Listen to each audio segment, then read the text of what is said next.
अगर आप भी चाहते हैं SSD म्यूजिक की वीडियो सबसे पहले आप तक पहुंचे, तो लाल कलर के बटन को दबा के चैनल को सब्सक्राइब जरूर करें और साथ में बेल आइकन को दबाना ना भूलें।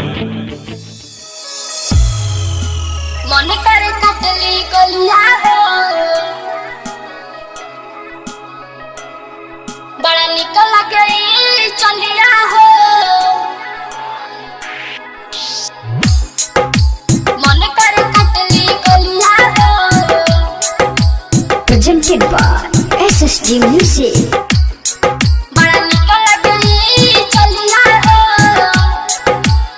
Mixed by Samji Recording Studio, Chandi स्थान बघाए। मन करे कटली गलिया हो, बड़ा निकल गई चलिया हो। हेलो गरबा बड़ा निकल गई चलिया हो। मन करे कटली गलिया हो, बड़ा निकल गई चलिया हो। मन करे कटली गलिया हो,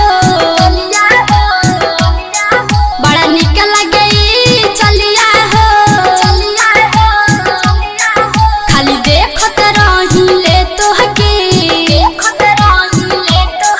मोरा बिगड़ल बाटे हलिया हो। मन करे कटली गलिया हो, बड़ा निकल गई चलिया हो। बड़ा निकल गई चलिया हो। मन करे कटली गलिया हो,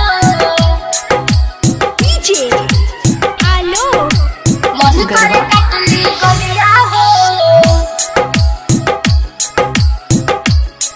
बड़ा निकल गई चलिया हो, बड़ा निकल गई चलिया हो। तू केतना सुनर लागत रू, रोज रोज देखत रह जाइती। जब तोहरा के ना देखिले, काहे दिलवा कहे उइती। कैसे के कैल उठल लिया हो, बड़ा ठीक लागे कनवा के बलिया हो। मन करे कटली गलिया हो, बड़ा निकल गई चलिया हो। बड़ा निकल गई चलिया हो। मन करे कटली गलिया हो। Mixed by Samji Recording Studio, Chandi स्थान बघाए। डीजे हेलो मन करे कटली गलिया हो, बड़ा निकल गई चलिया हो। बड़ा निकल गई चलिया हो। ए मासूम कभी भी पिन हो, तोहरे खातिर बायाइल हो। प्रिय परदेसी झमन के सब बतिया ना बुझाइल हो।